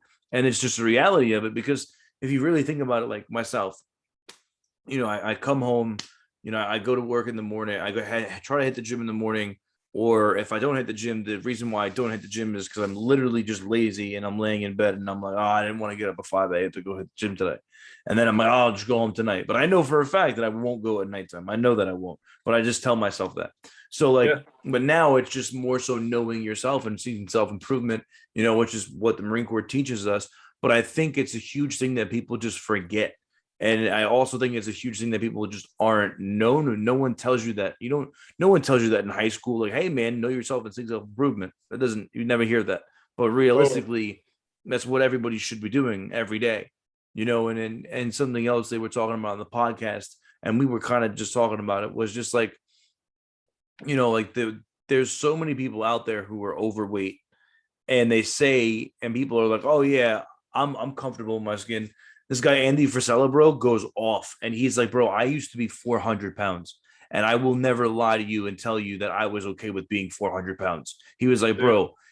bro, if I can't fit in, when I had to walk into a room and I had to walk sideways, I could have never been okay with that. He was like, bro, when people look at you because you have to wear the same shirt every single day because it's the only one that you fit into, he was like, how could you ever be okay with that?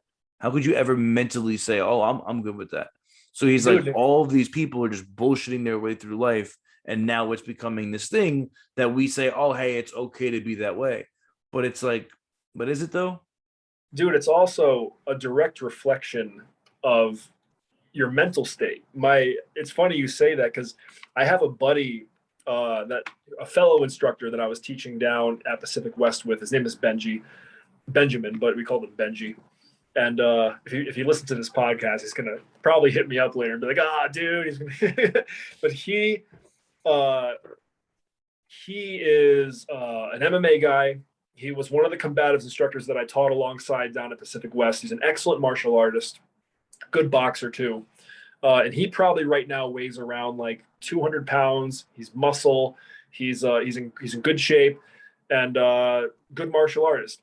Well, at one time when he was working EP, he weighed 300 pounds, and he lost all that weight. And one of the things he would tell our students is that, like, dude, it is a direct reflection of how you're like the inner workings of your mind almost come out as your body. It's very strange. Like he's like, I was smoking cigarettes and I was depressed and I was angry all the time and I had no self-esteem and no self-worth. And all of that was portrayed with my body. Like it all came out as my body. It's almost like my thoughts manifested as my body. And Mm. I was a disgusting human being. I was a disgusting, lazy human being. And he goes, I'm still lazy. He goes, it's super hard. He goes, trust me, there is nobody that he goes, there's nobody on this planet that wants to go to the gym less than me. All right. He goes, there is nobody lazier than me. You can't bullshit a bullshitter. Okay. Trust me, I am the laziest person on this planet, but I still go because I know that it's going to do things for me that I lacked when I was that heavy and when I was that mentally, ill, I guess you could say. And so he's another perfect example. You know what I mean? When you brought up your example, I immediately thought of him Yeah. because, you know, Dude, and that's the thing, man, is there's so many people out there. And like that guy, I don't know if you knew, but the guy from Remember the Titans, I Yeah. hope Yep. you've Yep. seen the Yep. movie. Oh Like, yeah. dude, he was at Yeah. his I heaviest, he was remember. 550 pounds, and now he's at like a steady 250. And he created a Awesome. whole entire podcast about it, and he talks about it. He's like, bro, he's like, dude, I thought I was okay. And he's like, bro, it's such a lie. He was like, bro, I used to smoke. He was talking about how he would go out to get fast food, and on the way to get fast food, he would have to stop at a fast food place to eat while he was on his way to get fast food. That's crazy, man. And yeah, Crazy. and he was literally like, dude, and or he would eat fast food on the way to meet with his friends for dinner, and they wouldn't know that he already had like a full on meal. And but it was like, and the reason why I bring all this stuff up is just because, like, you know, it's a and that's it's because, hearing your story, and I didn't know your story, but it's like hearing your story about how you grew up, you got bullied for all these years through elementary school, through middle school, and then you become this guy who now realistically, no one's gonna look at you and be like, bro, I'm gonna fuck with that dude. They're gonna be like, okay. And it's, you know but at the same time, like on the podcast or the video we're doing right now, you're also a personable person. You're not like that, and all you're trying to do is help other people that may need the help, because you believe we do, which I 100% agree with. Because like I've had, bro, we had, like, when I was on recruiting duty, we had active shooter drills, or we had things happen in the school, and nobody else knew what to do. And me and my boy Romaine, we were, getting everybody settled in. Like, we knew exactly what we needed to do because we had the training, but yet everybody else in the room, the teachers, the faculty, had no idea. For sure. So Yeah. and you're right though, because people don't train that, they don't know that, they don't learn that. So it's awesome to know that you're doing that. Um, Well, people tend to think that they're not going to need some sort of training or something until it happens. And then they end up thinking, when it's happening, well, what do I do? You know what I mean? I don't know what to do. One of the scariest feelings in the world is being put into a situation where your life is potentially on the line, or something huge is in jeopardy, and you have no idea what to do. You have not even a single clue what to do. You're just kind of flying by the seat of your pants trying to survive. That's one of the scariest feelings in the world. And yeah, I've been there. I'm pretty sure all of us have been there. But the difference is that, you know, I would hope people understand that you can't wait for that moment to happen to change your opinion on being prepared, because you might not even make it out of that situation to begin with to change your opinion. Your preparation ideology has to start now. It has to start right now. And the coronavirus epidemic pretty much just showed it to us, right? People, when they are, I mean, the coronavirus epidemic, I mean, yeah, people were getting sick and people were dying, but it's not like our infrastructure was destroyed. We still had running water. We still had electricity. You know what I mean? Like, society was still functioning, but people were freaking out. When I was in LA, when the coronavirus really became a hardcore thing, and dude, it was complete and utter chaos. Like, the city was eating itself. Like, people were getting into fights over, like, fist fights over toilet paper in the Walmart parking lot. And I was like, this is the purge, man. Like, this looks like the straight up purge. Like, it was crazy. And I was like, none of you ever thought anything like this could ever happen in your lifetime. And then something does, and now you have no idea what to do. And all of you are panicking and you're eating each other just for the sake of sheer survival. I don't gotta worry. I had my bug out bag in the car with a bunch of shit in just for this specific situation. You know what I mean? So I feel like people take advantage of their safety and let it lull them into a false sense of security until something really bad happens. And at that point, they then think, well, I don't know what to do. And I don't know if they survive, great, but if, a lot of them end up not surviving, and that's unfortunate. have you is there any, so you've been doing this for a while, whether it's instructing or working in the career field, has there been any times where you've had people reach out to you and thank you or tell you how they've actually had to end up using the stuff that you've taught them? Like, Yeah, is there dude. any kind of Yeah, for sure. And honestly, that's probably the most rewarding part of the job. I love that so much. I remember one particular one. Uh, I was uh, I was teaching martial arts back in Connecticut. I was doing a self defense course over at the Valley Shore YMCA in Westbrook for a little while, and I had all sorts of people in there that from like the youngest was like probably like 16, 17, getting ready to graduate and go off to college, to people who were as old as like 50. You know what I mean? And I had a good friend, Liz Beckman. She was friends with this one particular guy who was about her age. They were like 18, 19. And, I moved out here and we ended up just kind of losing contact. And one day out of the blue, she texted me and she goes, "Hey, do you remember that kid? You remember, Trevor, you remember that kid, Trevor?" I was like, "Oh, vaguely, like kinda."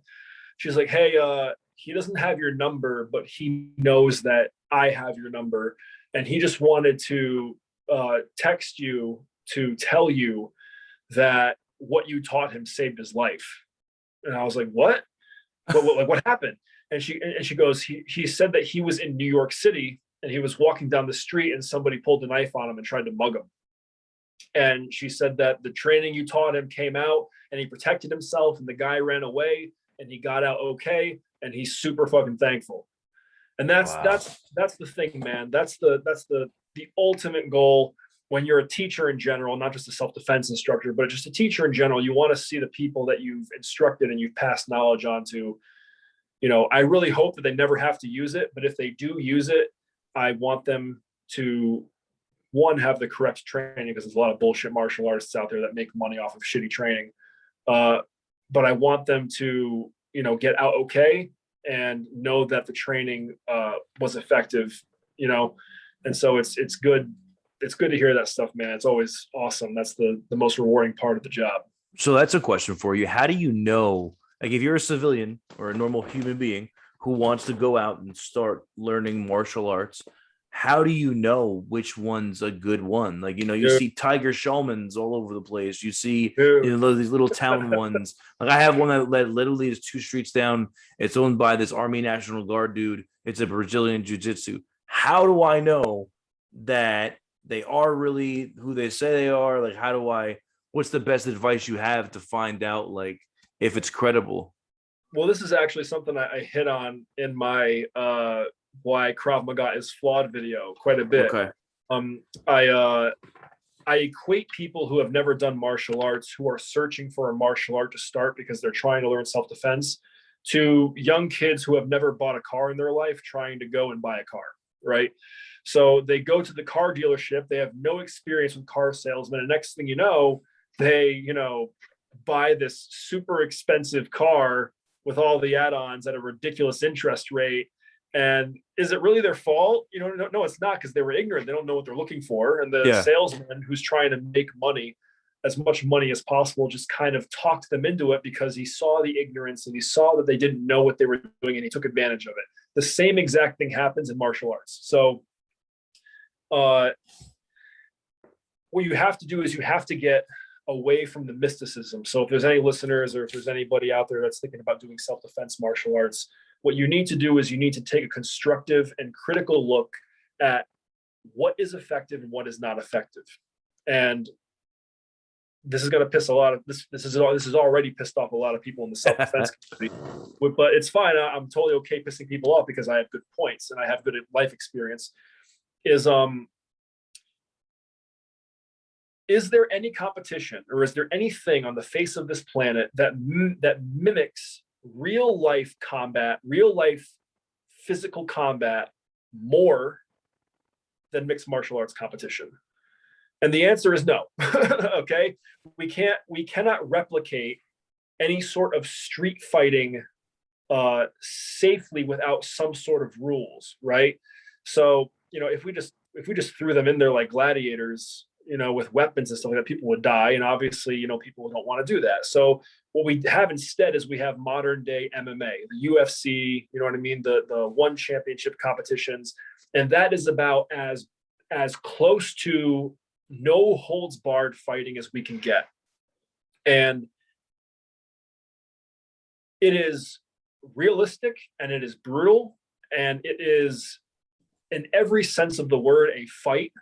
And there is absolutely no room for any hocus pocus BS martial art in that stuff. And we've seen this. We've seen this with the very first UFCs. If you ever go way back and you watch the very first UFCs, there was no like mixed martial arts. There wasn't like what is considered modern day Western mixed martial arts as a system.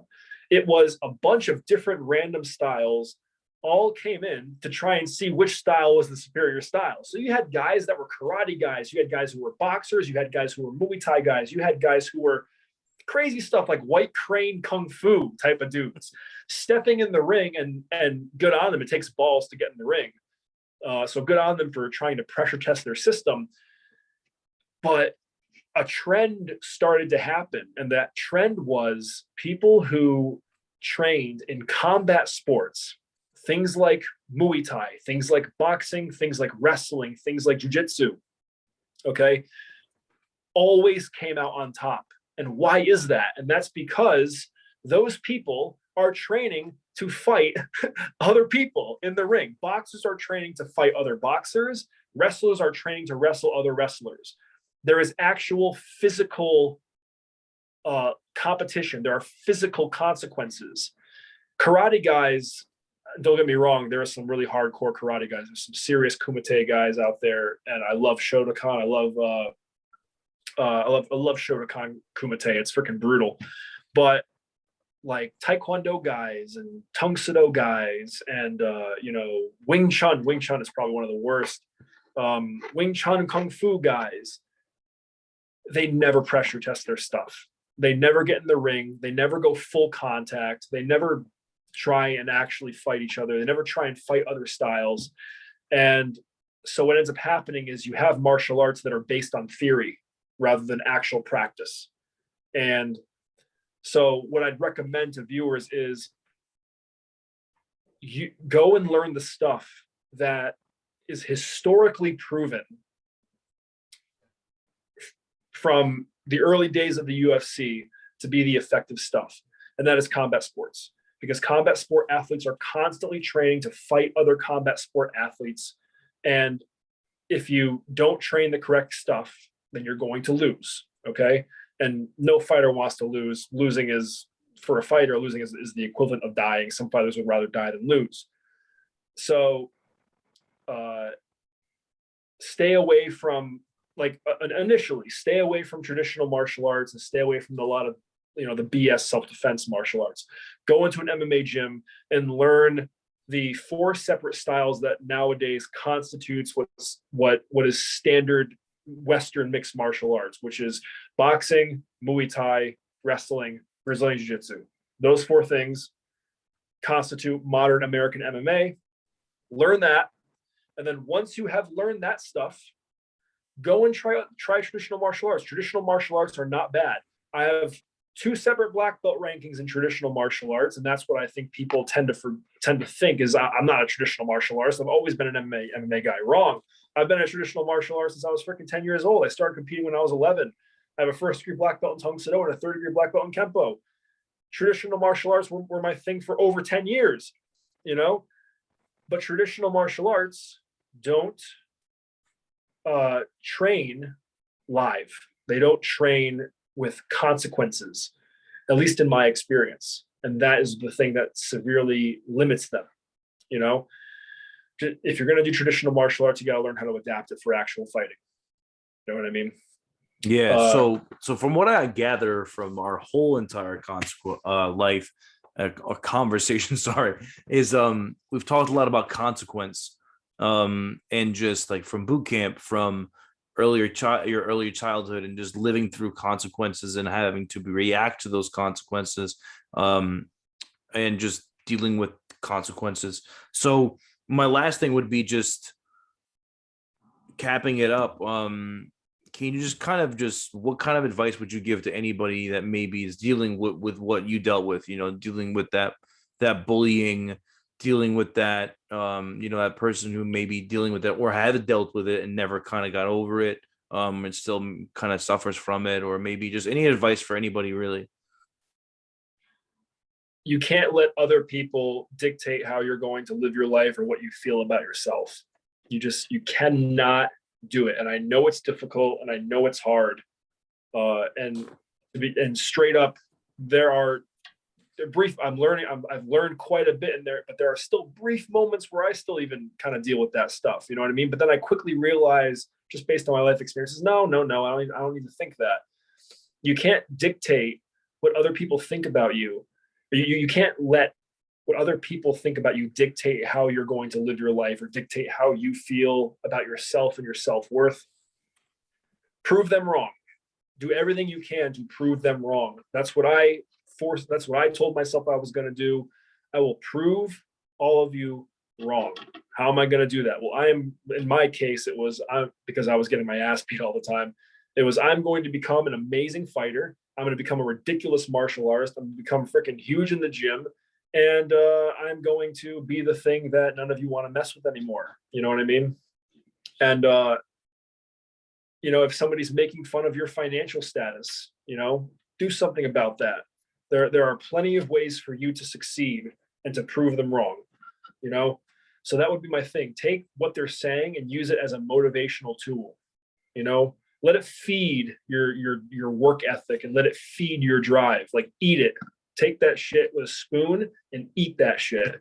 And, let it nourish you so that way you can go and you can use it to get shit done and not only prove them wrong, but prove what you feel about yourself based upon what they said about you wrong as well. Because ultimately, the only person that really matters is what you think about yourself. And if they're dictating that, that's you can't let them do that. So be your own man, be your own woman, take control of your life.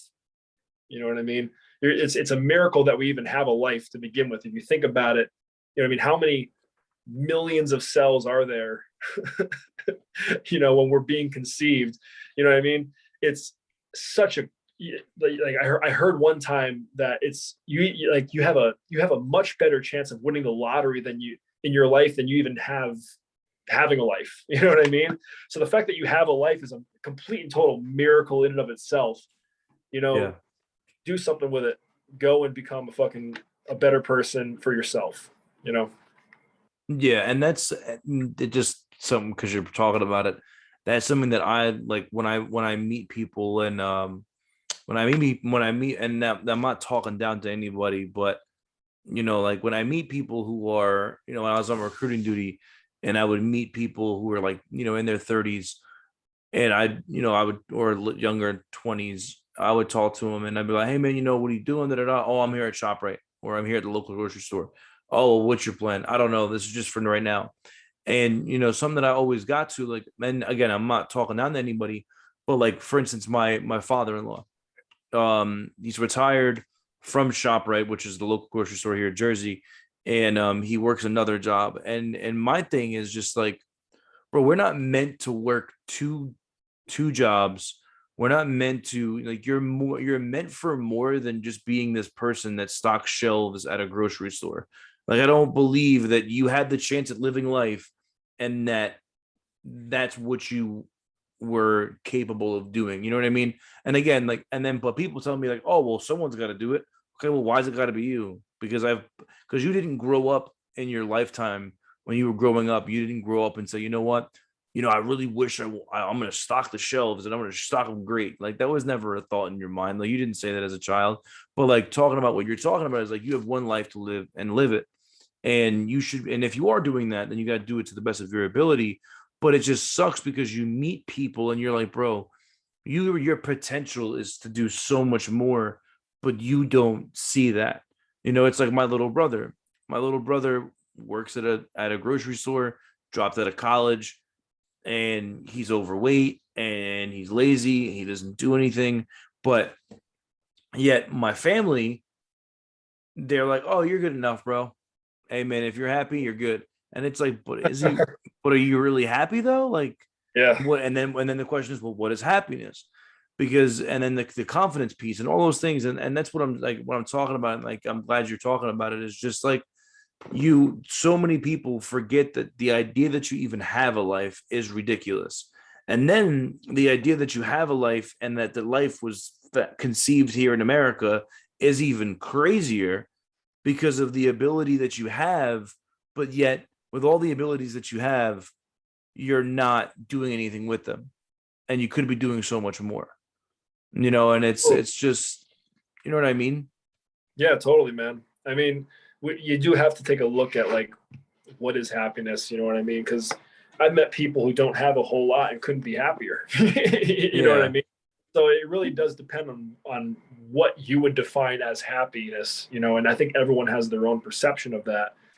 But I think what ends up becoming true most of the time is that most people aren't really happy with how they are, and they have the ability to change it. The problem is that they're scared, and they're scared of being uncomfortable. They're scared of failure. That's the biggest one, is fear of failure. And just like, scared of having to put forth effort into something. The idea of having to really, really work for something is uncomfortable and scary for them. And that's the thing I think limits a lot of people. Bro, I'm not gonna lie, man. Like, doing this podcast, bro. This will be my 45th episode, bro. I'm already like, there's some days where I'm just like, do I want to do this? There's some days where I'm just like, bro, like, as I was talking to somebody at the event yesterday, and and I thought about it. I was like, bro, look at someone like Joe Rogan. Bro, Joe Yeah, Rogan, it took Joe Rogan 10 years just to get his podcast off. And he was already known for being Joe Rogan. So for he already sure. had that platform and people knew him. And it still took him 10 years or more to get his podcast going there. So it's like, okay, well, now and there's some days where I'm just like, fuck, like, what am I going to talk about? What is my next content going to be about? And there's some days where I'm like, and I keep telling myself that same thing, bro. Don't let the fear get at you because you're doing it, and just do it and it's going to work out. And it's like, it's just crazy, man, because everybody deals with it. And that's what I'm trying to say to anybody who's listening is just realize that, like, you're going to fall short, you're going to fail, you're going to mess up. Just don't be okay with that, though. Don't be That's okay with life. yeah, that's That's literally life, life. dude. Because, like, bro, yesterday I was at the event, had some guy. I was on the way to the event. I was Dunkin' Donuts getting coffee. This guy came up to me and he's like, "Hey, man, are you in the Marine Corps?" I was like, "I am." And he was like, "Oh, I always wanted to do it." And he's like 40 years old. And I'm like, and that's why I always told people when I Mm. met them and I sat down with them, like, bro, if you've ever had the idea in your head, the inclination to do anything, and it Yeah, was really that deep in your head, then do it.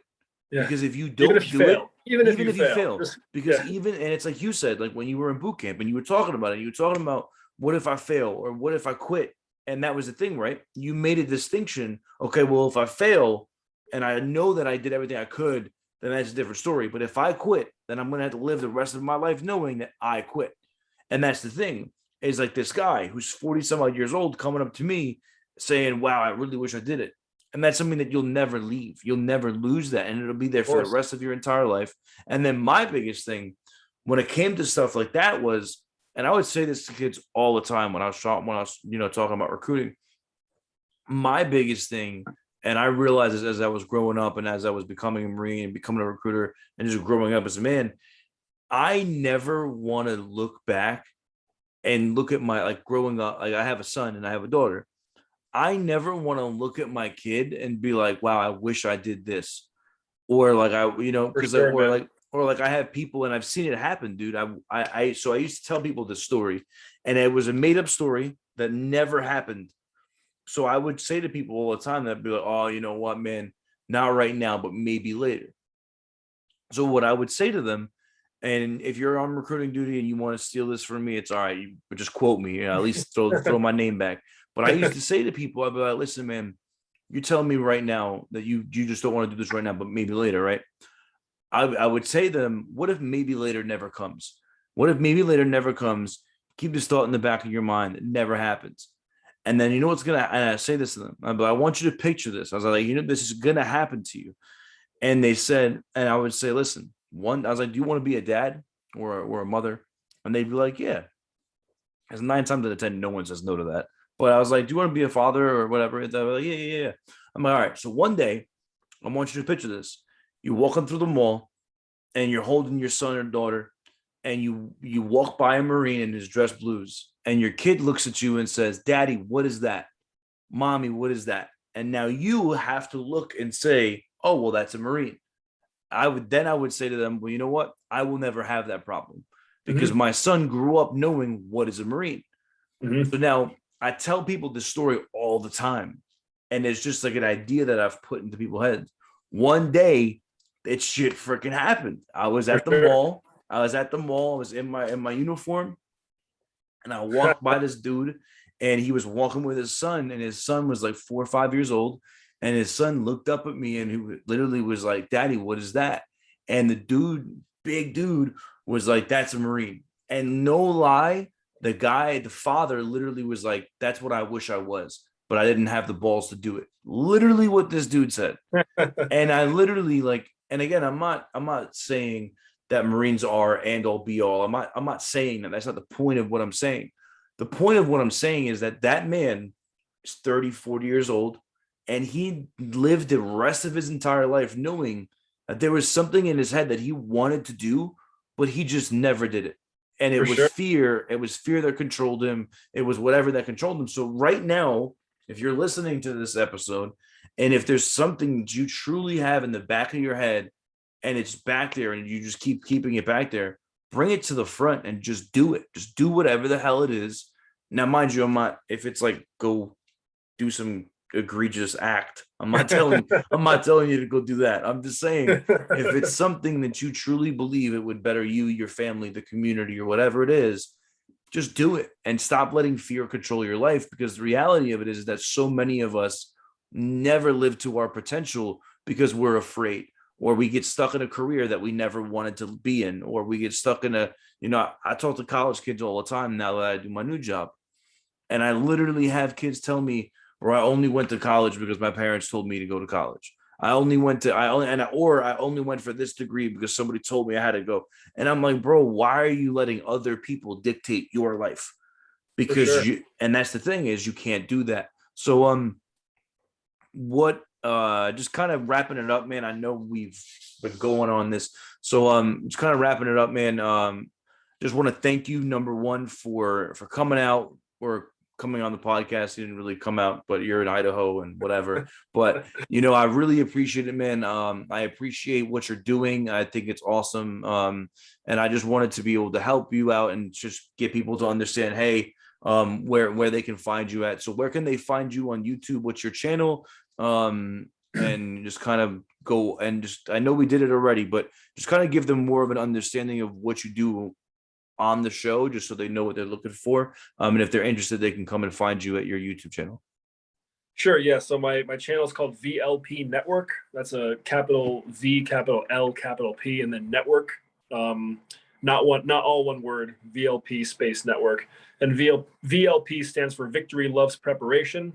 Um, I heard that as the Latin phrase, "Mat Victoria Carum," one time, and I really fell in love with the meaning of that phrase. Victory loves preparation. If you want to win, then you have to be prepared. And so I kind of used that as the uh, the thing for my channel. And so if you type in Victory Loves Preparation or VLP Network on YouTube, you'll find me. The channel's still pretty young, but I'm actually having quite a bit of fun creating content now, with the exception of the editing part. Editing sucks. But yeah, I'm having fun making content. I look forward to putting out more information. My next video that's coming out on Monday is about weight training for combat fitness. So I had a lot of students back when I was instructing martial arts asking me, like, well, Holland, you're a pretty big dude. How did you get so big but still maintain flexibility and like speed for martial arts and for fighting? And really, it depends on how you lift weights and just the different methods. So I actually took my tripod and everything and my phone in the gym, and I recorded a whole different thing, and I'm going to be going over all that stuff in my next video that's going to drop on Monday. But up there right now I have why Krav Maga is flawed, and also tasers versus pepper spray as non-lethal countermeasures.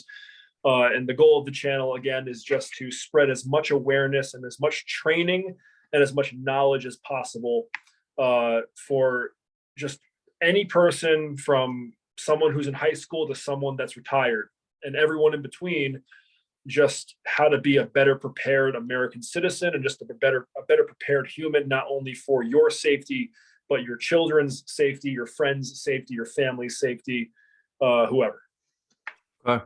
All right. Well, thanks a lot, man. I appreciate you again for just, giving me your time and just talking to us about your experiences. And I'm really glad that you were able to do that, man. And I'll definitely have you out again. And, definitely thank you for everything you're doing out there, man.